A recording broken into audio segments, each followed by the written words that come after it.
Hello, everyone. I am here to share my thoughts on Beyoncé's eighth studio album, if you do not include The Gift, which would make this her ninth. This one is called Act 2, Cowboy Carter, and it came out last week. I'm sorry that my review is going up a week later. I've been really bad about that with recent reviews. I'm going to try and be better about that moving forward. It's just how life has been recently. I am also so sorry that I never reviewed Act 1 Renaissance on this channel officially. I had planned on making a review, but it was a busy time and I didn't really have the time to really do it properly.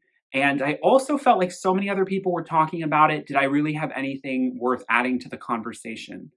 And so I was wondering if I was going to do the same with Cowboy Carter, but I felt after listening to this, and then of course digesting for almost 2 years now, the magnum opus that is Renaissance, I feel like it's time for me to fully share my thoughts on these projects. So I'm going to be mostly talking about Cowboy Carter here.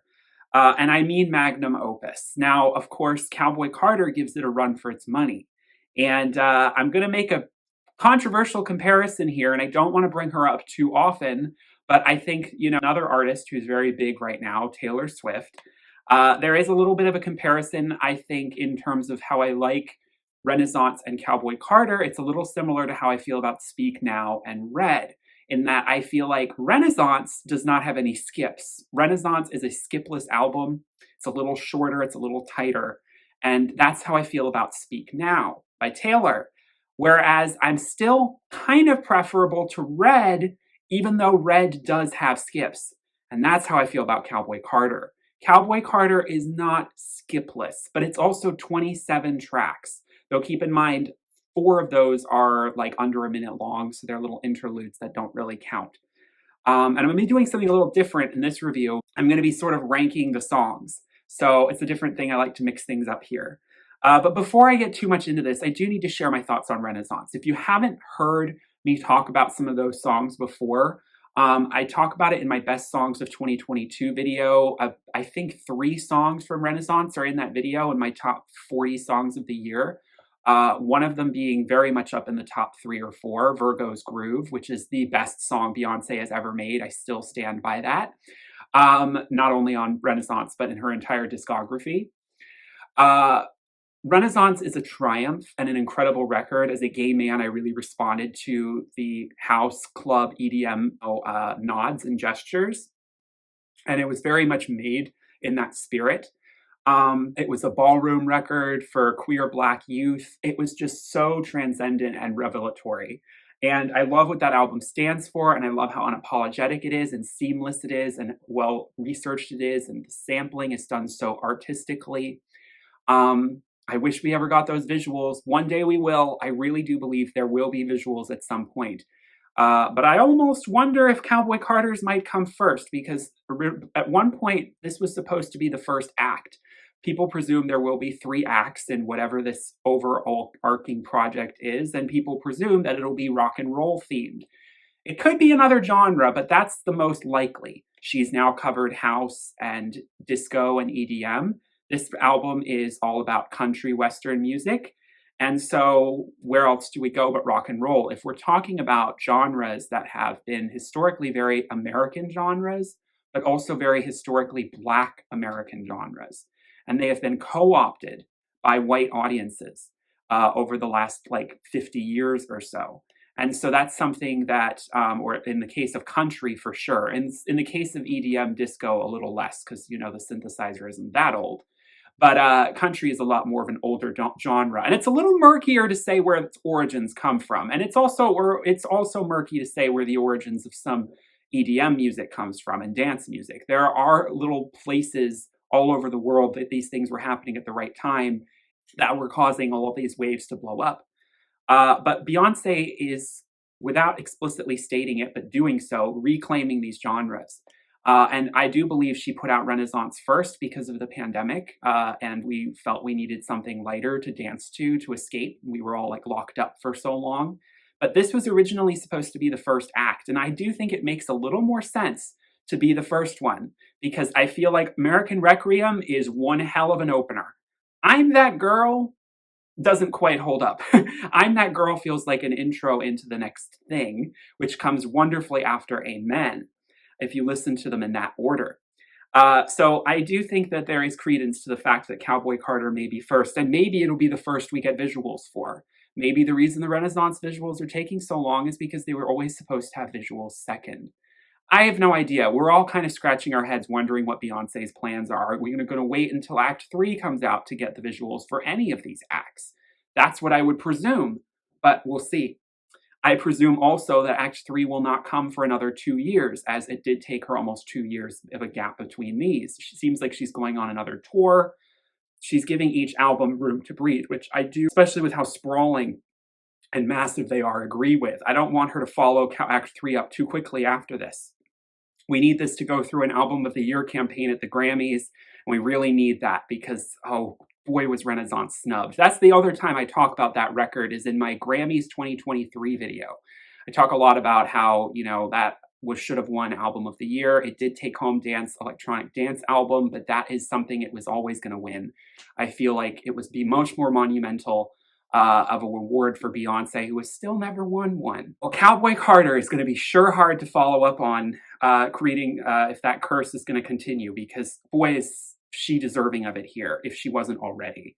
And in Sweet Honey Buckin', she references that. So she's starting to play with that a little bit more, and I don't have a problem with it, because Beyonce has a right to call it out. I'm sorry. It's just, the Grammys will lose absolutely all credibility if they award Taylor Swift over pretty much anything else next year at the Grammys. That's why I think Taylor Swift completely, it's not her doing, but I mean, I think she shot herself in the foot by releasing Tortured Poets Department in the next Grammy eligibility window without giving any year off.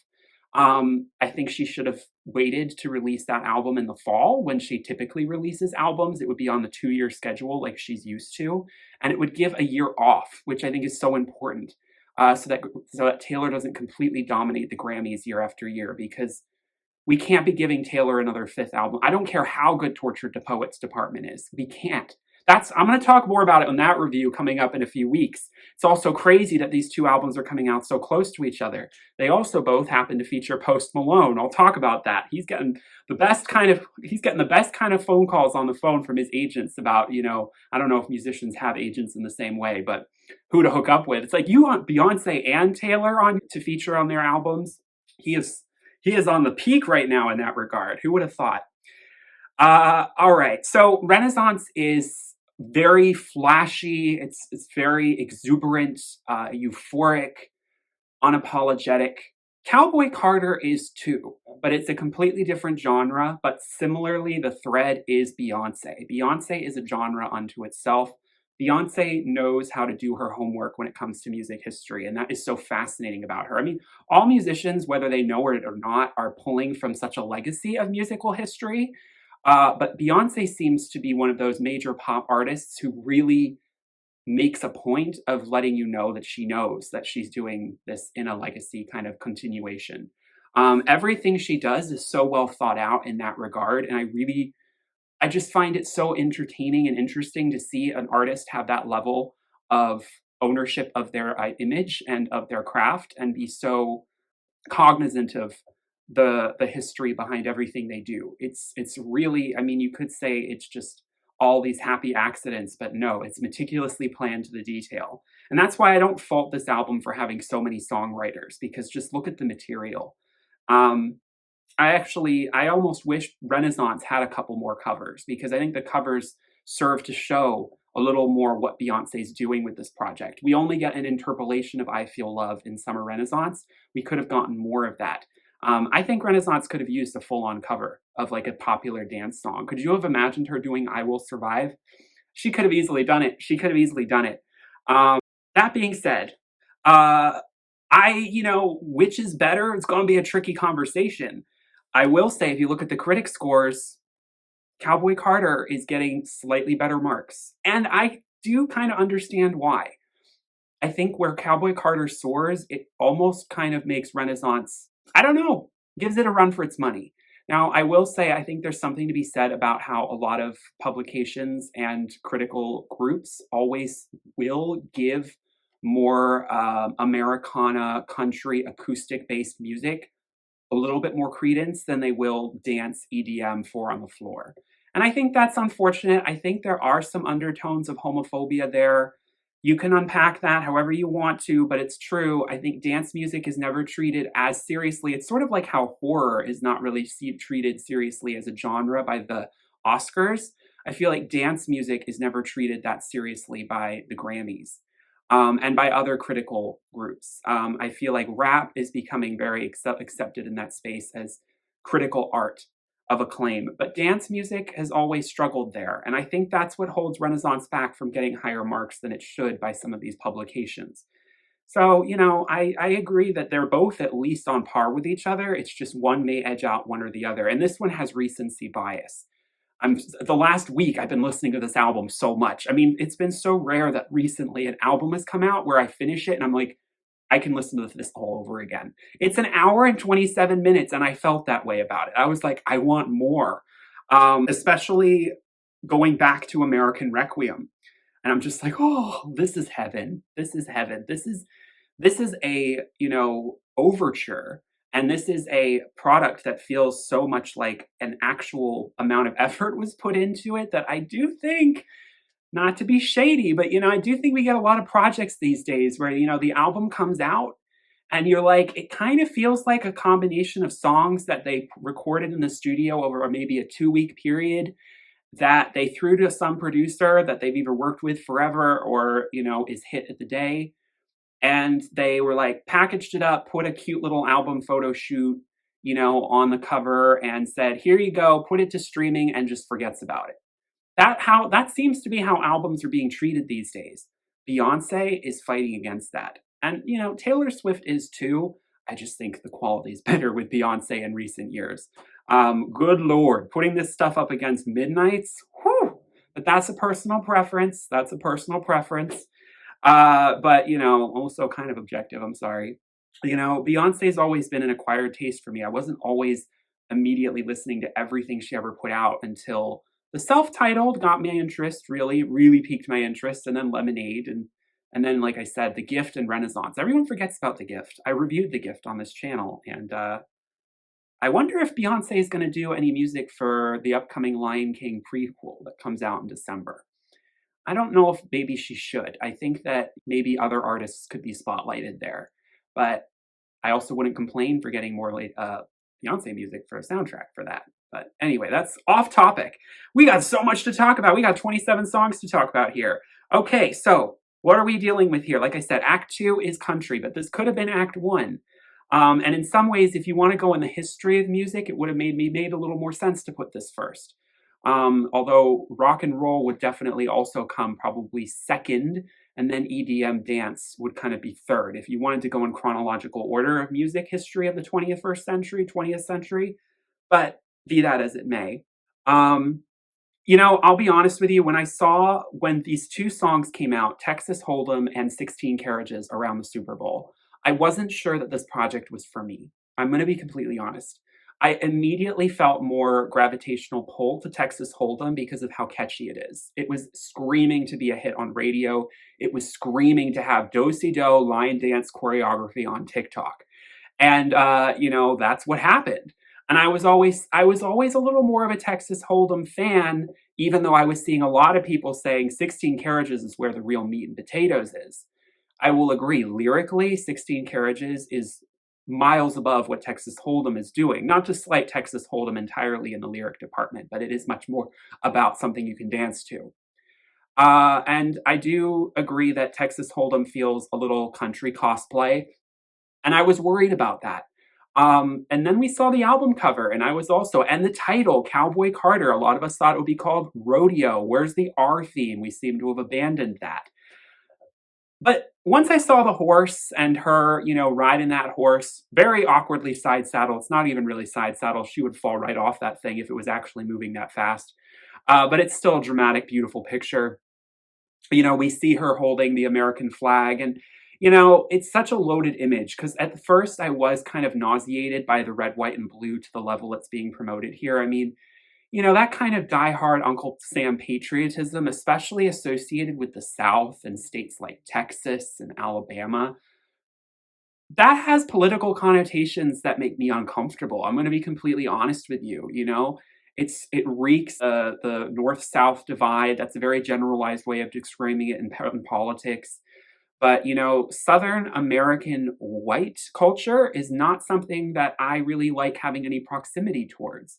That's not to say I don't love being out in the countryside and being a little more connected with nature. I think it's a shame that we have this dichotomy where all of the more liberal minded people live in more urban areas, whereas all of the rednecks who are a lot more conservative and potentially very racist and, more like who would be on the wrong side of the Civil War, let's just put it this way, tend to be the ones living out in the beautiful countryside. And I would love to live out in the countryside. I like the country. I like being in peace and quiet and less pollution, noise, and air. But I don't like the company of the people who live there. And so I'm always been torn and conflicted about my identity as it relates, at least in the US, to geopolitics. And Beyonce is in a different position because she's a Black woman. Well, she's a mixed white Black woman, but still very much a Black woman.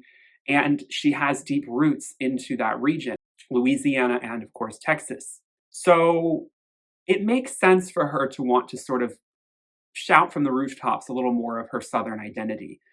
Because at the end of the day, the South is the most populated Black part of this country, and meaning there's the most Black people in the South.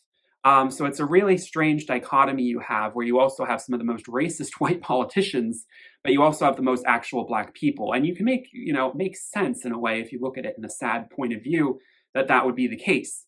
The history, again, that's baked into all of this is so tragic, and Beyonce is always in reference to that. That's a very kind of important cultural conversation to be having. But once I initially got over my bristling at the Uncle Sam level of patriotism, I kind of fully embraced what it was that she was really celebrating, which is not a Jim Crow a Southern America fantasy, but it is what Black Americans were trying to build and are still trying to build in the South today and in the US in general, which is one that is fair and equal and liberty and justice for all, much more true to that spirit. And so and then listening to the album, it just was like, if the music's this good, I don't care how country it is. And I'm not one to stick my nose up at country. I much prefer a female country singer than a male country singer. I definitely prefer the female perspective in country. I love the Dixie Chicks. I've gotten more into them in recent years. Dolly Parton as well. And of course, Miss Dolly P features on this album, which I was so happy to see. And then if I do listen to male country, it's older. It's from the 80s, from the 70s. Merle Haggard, Willie Nelson features on this record. Brooks and Dunn. Garth Brooks, I don't really listen to him, but he's a perfect example of white country guy who's still in a conversation of what country used to be. And he's not conservative. That's also a bonus. It always freaks out everyone who listens to his music when they remember that. But it's easy to think that country music is just Luke Bryan today. And Morgan Wallen. I will say I did push back against some, Beyonce fans saying Beyonce is responsible for bringing country back into the mainstream top 40. That is a lie. I am sorry. If you look at the top 40 of the last 5 years, particularly since Old Town Road, but even before then, you were seeing Morgan Wallen's popping up everywhere. Country music in the last decade has had a really good run, but it has been almost exclusively sung by young men. And it's what I call bro country or, truck and beer country. It is completely, in my opinion, divorced from the kind of country roots that Dolly Parton and Willie Nelson come from, or Merle Haggard. And so I lament that that's where the state of country is today.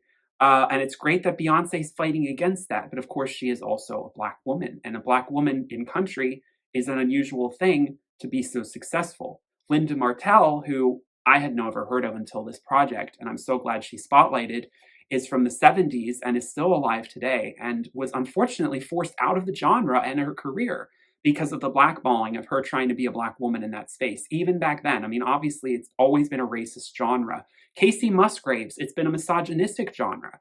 Casey Musgraves has really struggled to have any footing, though I think that has a lot to do more with not her being a woman, but more that she is so LGBT friendly with her outspoken views and things.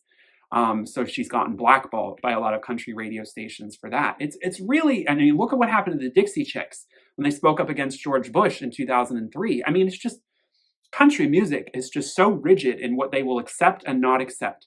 And Beyonce coming into this space and effing it all up, but doing such a brilliant job at it, bending the genre rules, which I think is still the most interesting thing an artist can do. I love when artists do not comply to basic genre definitions with their music. I like when they experiment, like try new things, blend songs and styles together. It doesn't always work, but I appreciate them trying.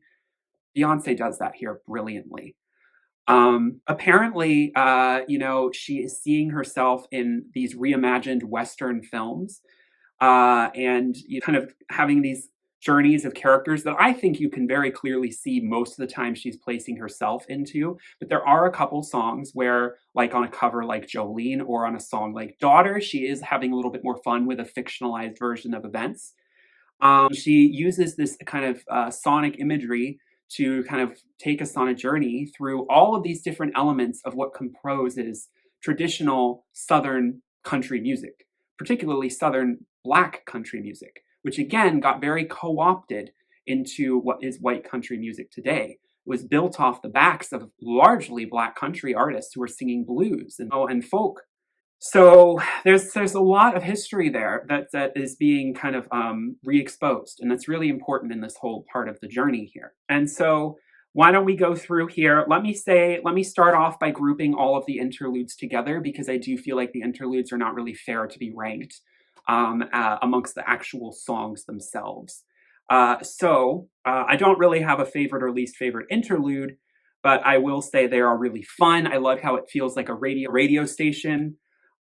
We've got Willie Nelson, Linda Martell, and Dolly Parton herself.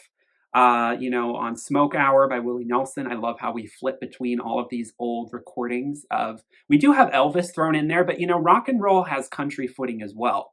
And then Willie Nelson just being, the perfect sort of hype man for Beyonce you never saw coming. Because, whoever thought that Willie Nelson, and he does say Beyonce, pronounce it a little weird, but it's amazing to hear a man like him kind of, saying KRNTY radio. I mean, come on, this is epic. We have the intro to Jolene, Dolly P. Now, I will say, I really don't like when artists put these little 10-second intro, like 30-second intros that are very much tied into the following song as separate MP3 files. Because if you're listening to this on shuffle in a group of other songs, it doesn't make any sense. So what I like to do is if you have the actual physical versions of it and you burn it to MP3, which I will probably buy the CD at some point, you can merge them together in some sort of editing software and like iMovie, and you can create one file. So I actually did that with Jolene, and I also did it with Yaya, because I felt like the Linda Martell show, which segues into Yaya, as well as Dolly P, which segues into Jolene, are equally important parts of a greater song that you should listen to together. And so if you were to listen to this on shuffle, you would not be getting that full experience. It wouldn't make sense. So I wish artists did that more, but it is what it is. But Jolene is not too different from Becky with the good hair, and Dolly Parton makes that point very clear. And we have the intro to Yaya, which has Linda Martell talking about genre and how important it is and sometimes interesting it is to blend them. And of course, yes, that's what Beyonce does on Yaya. We'll talk about that. We also have Smoke Hour 2, Willie Nelson kind of introducing Just for Fun. I mean, again, these are great little additions to the record, but they're not something I'm going to rank within the actual order here. We also have a couple songs that are very short that I do also feel like it's a little unfair to compare to the songs. We've got a couple other songs that are barely a minute, if not just a little under. We have My Rose, which I do believe is a tribute to her son, Sir. I was kind of wondering if Sir was going to have anything on this record, because she has Rumi featured on Protector. And I was like, where's Sir? That's her twin son to Rumi. Of course, Blue has featured on a bunch of songs in the past. So we all are children to have a moment, but my rose is supposedly about him. So be fond of your flaws, dear. I hope you love yourself like that, and I really hope the best for you. You're my love, my sweetie pie, my baby, you're my heart. It's a very, it's her tribute to him, I'm pretty sure. Even though a rose is a feminine term, we're above gender, delineation here, right? Roses can signify, speaking of a man, a boy. We have flamenco, really stripped back, not a lot of touching up on this one, just her on the banjo, on the acoustic guitar. Short and sweet, doesn't really stick with you too much melodically. So it's one of my least favorite songs, unfortunately, for that matter, but it is also so short. Oh Louisiana is apparently a Chuck Berry song sped up with pitch elevation, so her voice sounds very Alvin and the Chipmunks. I love it. It's such a vibe. I think it's so, a lot of people are scratching their heads at it. I think it's brilliant. It's southern and cute and whimsical. Absolutely here for it. And then we have Desert Eagle. I really do love the funk bass, but I don't think we do enough with it.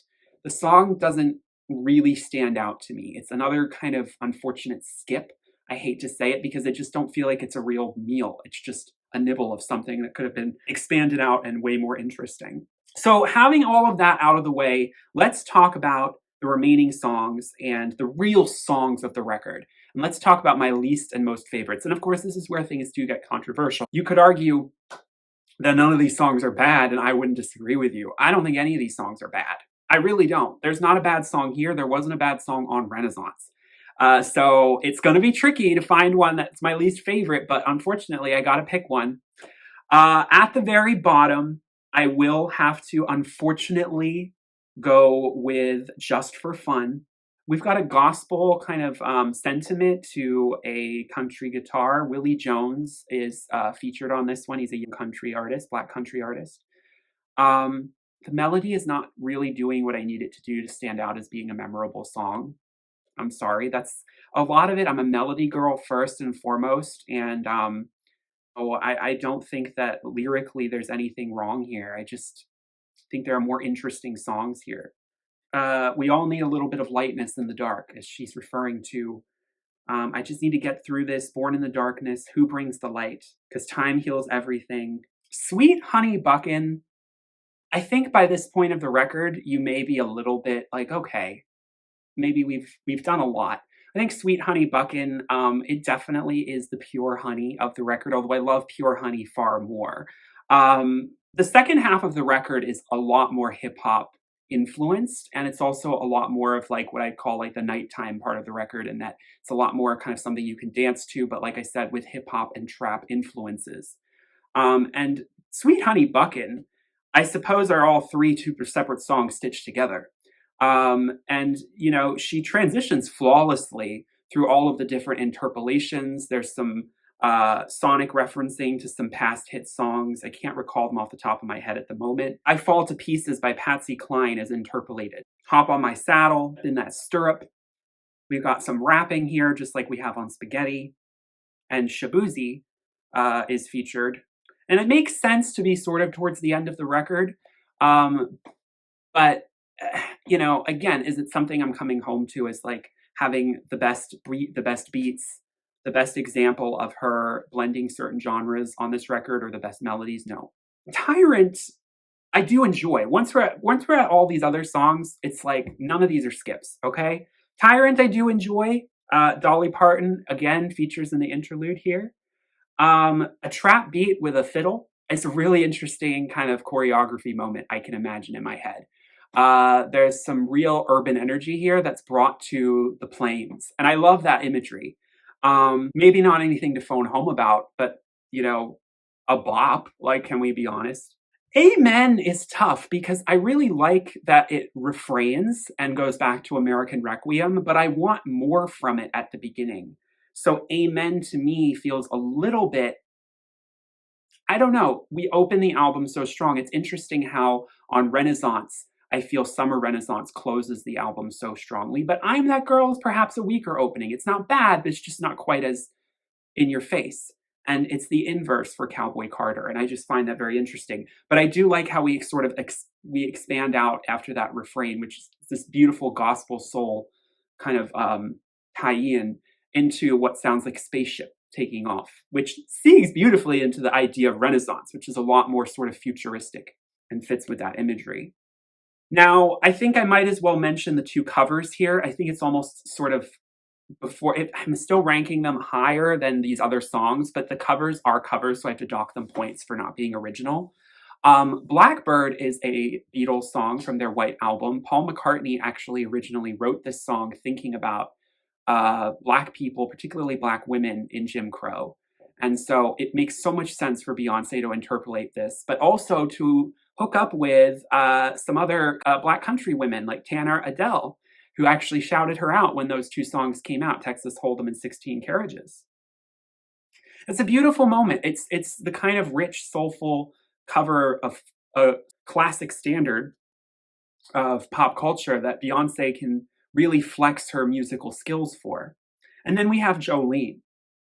Now, I've heard a lot of people say that I actually don't like this cover of Jolene. They don't think that Beyoncé does anything that interesting with it, or that she actually kind of makes it a little like too anti-Jolene in a way, in that, you know, she does run with Beyonce's, with Dolly's insecurity about her, but turns it into a much more vicious attack against her. Whereas Dolly's version is much more a plea of mercy. You know, have mercy upon me. I'm this lowly woman. I can't fight against you. You're so strong.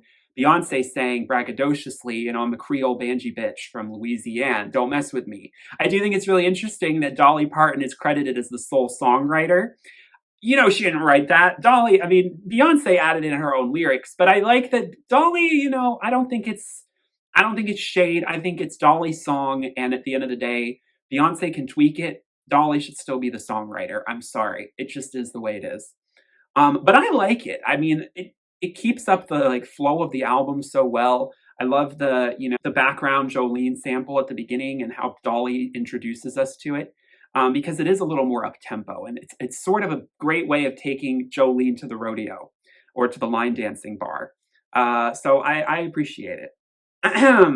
Okay, Spaghetti is fine. Spaghetti is fine.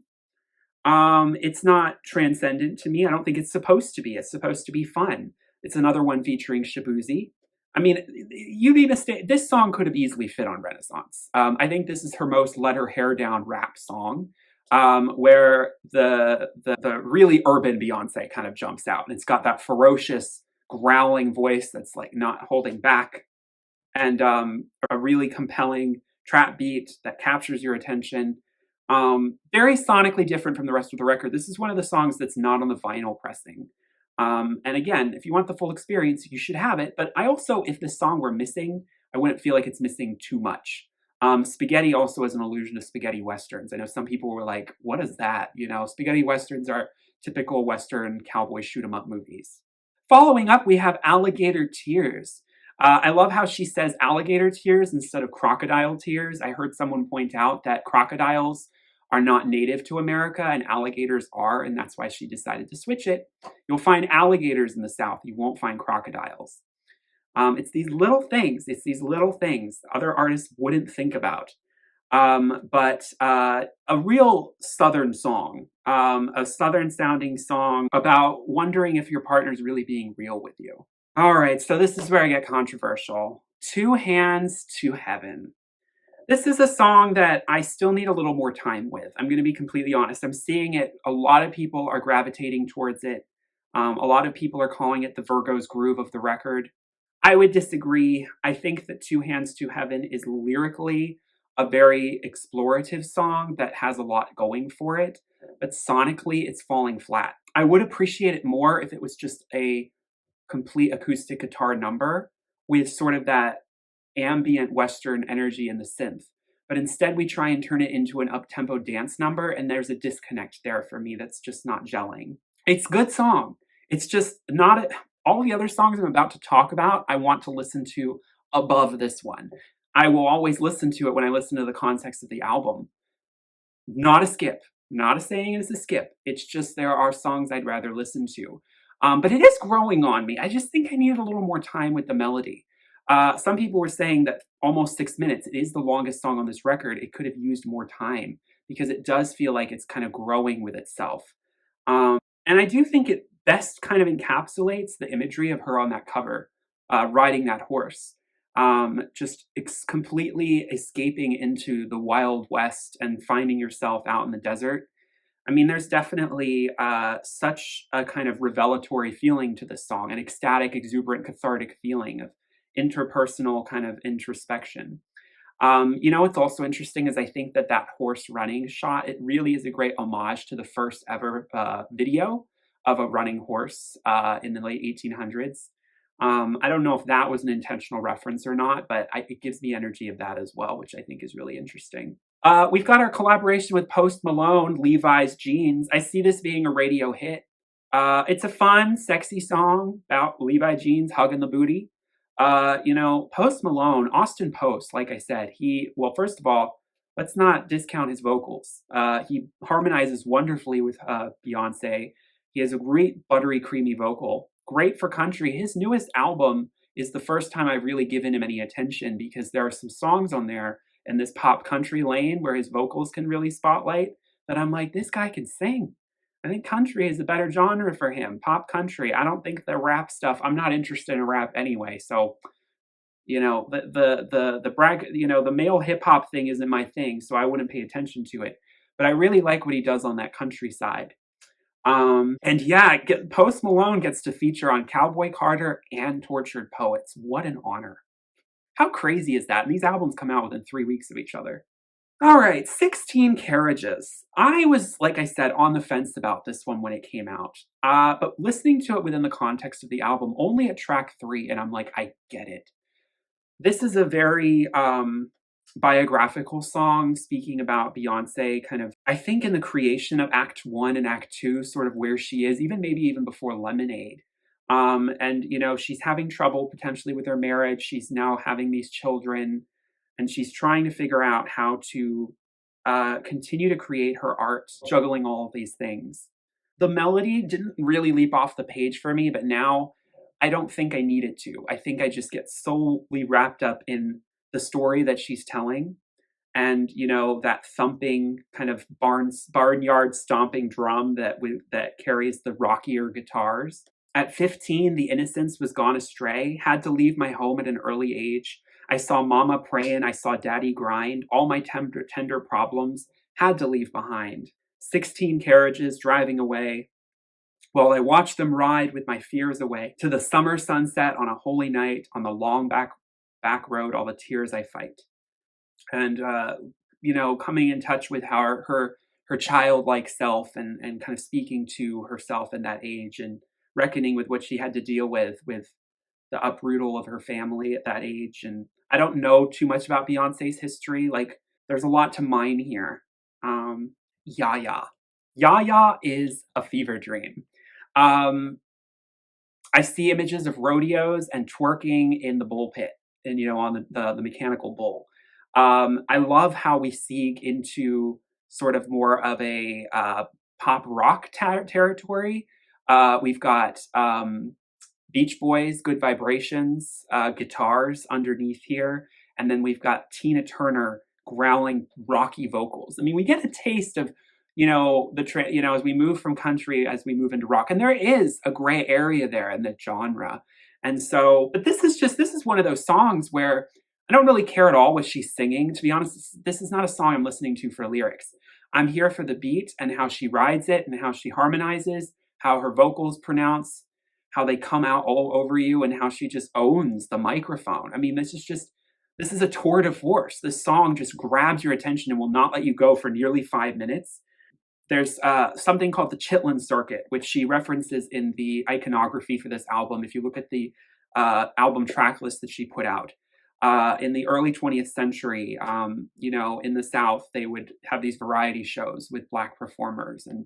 And so it's in that conversation. This song very much lives in that space, in that it's evoking music of more of that time period and expounding upon it, doing her own thing with it. But also in the way it's introduced about, hello, everyone. Do you want to dance? Do you want me to put on a show? hi Beyonce. Like it's just, I mean, it's very pageant, it's very rodeo, it's very variety show. It's very Beyonce letting loose. Beyonce's got untapped potential here for how much she can dance and hold the melody and stay on key and grab your attention sonically all at the same time, give you whiplash and make you wanting more. So this song, it's a shame it's not on the vinyl because this song is deserving to be on the main track list, not a bonus song. I'm so glad it's still included here. Okay, boy. All right, the next couple of songs are all iconic. Protector, Beyonce and Rumi. Can you read me? Can you sing me that lullaby? It's the sweetest little voice. And then listening to this song, it just gets so emotional. It's such a sweet, sweet melody with a very kind of hometown, homegrown, wholesome guitar that her vocals, she allows her vocals to get raw.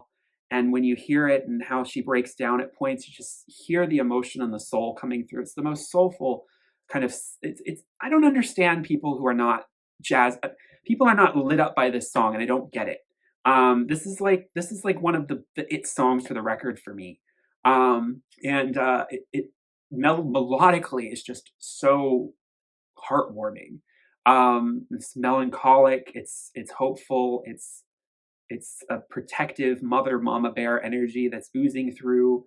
And I feel the warmth. I can't help but just smile and emotionally I get like tear in my eye every time I listen to it. This is such a beautiful tribute to her children. And I just wish that Sir was also like vocally in the background because why we only got to have Rumi here. I was like, is Sir going to be on Jay-Z's albums? Because we got Blue and Rumi on the Beyonce records. Can the boys not appear on there? I don't know. I hope not. I hope we can get Sir poking through a bit. This is devoted to him as well. Okay. Daughter, I think Daughter wouldn't really stand out too much for me if it wasn't for the complete shift into operatic Italian opera excellence. For anyone who doubts that Beyonce is not a tremendous soprano, if not mezzo soprano, listen to that. Put those haters to shame. Every now and then, Beyonce needs to remind us about how well trained she is as a vocalist. And Daughter needed that. It also needed that sort of almost gothic Italian pomp and circumstance because this is a very heady song about violent thoughts that you might have when you experience someone cheating on you. I mean, in the spirit of Jolene, she admits, like, oof, I need to get out of my head because these thoughts are getting dark because I'm becoming colder than Titanic water. And that's a certain type of cold. Help me, Lord, from these fantasies in my head. Caro mio ben, I'm the furthest thing from choir boys and altars. Double cross me, I'm just like my father. This is an ominous, heavy song that she delivers so flawlessly. Riverdance has that pluck of the string, sunny, kind of sunlit guitar energy that's just bounces on the rhythm so addictingly that I cannot stop listening to it. I do not want it to end. And the way she can harmonize with herself, the harmonies on the backing vocals are so spotlighted on this record because there's not as much production around them that you just get such a good taste of what Beyonce can do that you just like, Beyonce, sing everything, please. It's just so well done. Riverdance it is infectious. It is the most surprising song on the record too because I just wasn't expecting anything to sound quite like it. And it really is transportative. It takes you immediately into the sunny sort of rivers of, Montana and out west, and just feeling at one with nature of Mississippi and Alabama. I'm really transported to a place I never thought I ever wanted to be transported to. Like I said, those aren't places I fantasize about being in. But it just take me there, take me by the hand on these songs. Two Most Wanted featuring Miley Cyrus. I heard Landslide in that melody and I was glad I saw a review pick up on it because I was like, oh my gosh, I hear Landslide. I hear the Fleetwood Mac. I know Dixie Chicks covered it as well. Ryan Tedder worked on this one, and oh yeah, Miley Cyrus put on her Hannah Montana wig here. I don't know how people ever doubted Miley vocally, but those people are also finally coming to the table here, realizing how well they pair together vocally.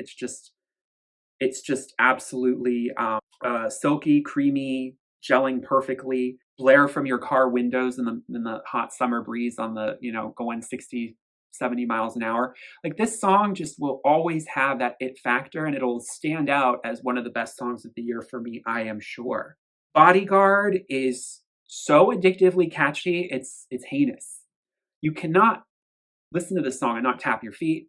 You cannot listen to this song and not bob your head and just never want it to end. I think it's a great example of how she could potentially take the rock and roll genre. And I'm not big on rock and roll. If you don't think I'm big on country, I'm even less big on rock and roll. So the idea of a rock and roll Beyoncé album has me nervous.